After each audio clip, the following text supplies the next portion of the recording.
Hello, Mr. Manning. Here is your 6139. This is a nice piece. It's pretty much perfect in terms of what I look for any watch vintage Seiko to buy. It's basically perfect. It's exactly what I look for in terms of condition. So, it's completely original. The case, everything. It's completely original. This was someone's watch, and then nothing ever happened with it.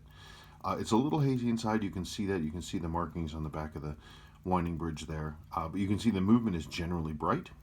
Let's look at the numbers, which are great for a completely unrestored watch.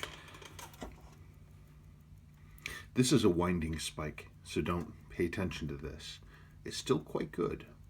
You'll notice it's a little hazy. It's a little choppy. We don't have a lot of beat error.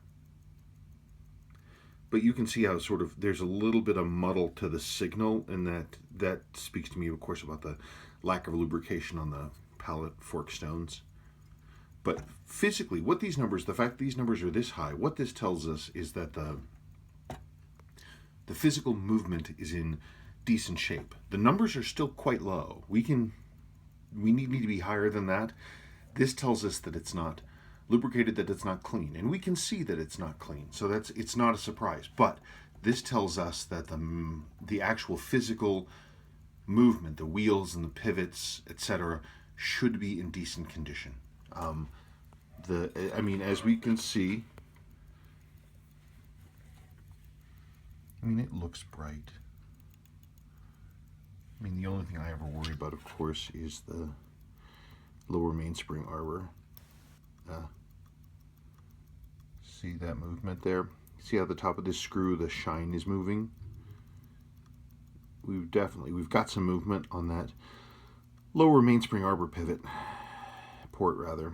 So that's going to need some repair, but it's real typical for these. Anybody who's seen even a handful of these videos will say, yep, there's that wear on the lower mainspring arbor port. It's something that Seiko did. And we need to remedy it. It just takes time. And a part. Okay, let's talk cosmetics.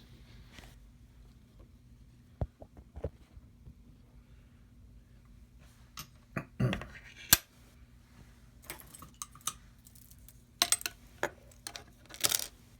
had to laugh, by the way. You included a crystal for me to install, and that's my wife's handwriting. So she packaged that up right here in this very room and mailed it out to you, and then it came right back here to us, which is lots of fun. By the way, the buttons are, again, it's completely original. So your buttons were sticking because the seals are old and they need to be replaced. But it's completely original, And of course, we look at the cosmetics, and the cosmetics are great. When this arrived, by the way, the chronograph was stopped. I don't recommend doing that because it stresses out the clutch. In a perfect world, this should always be running. But anyway, as I was saying, this is exactly what I look for in a unrestored original watch. Clean, deep crimson hands, clean dial, white lume, unfaded indicator ring, nice dark bezel. This blue and the red, really super dark, almost a black. It's my favorite combination because these came in a wide range of colors. Seiko did them in like a lighter blue all the way to almost like a royal blue. Sometimes you see, well, this is a dark blue, but then you get like a lighter, almost a skyish blue. It's odd, and I really prefer the darker ones. This is a great watch, and it's late, but it's not so late that it doesn't have the straight H link, which is my favorite bracelet. Nice piece. I don't see any functional elements that need anything.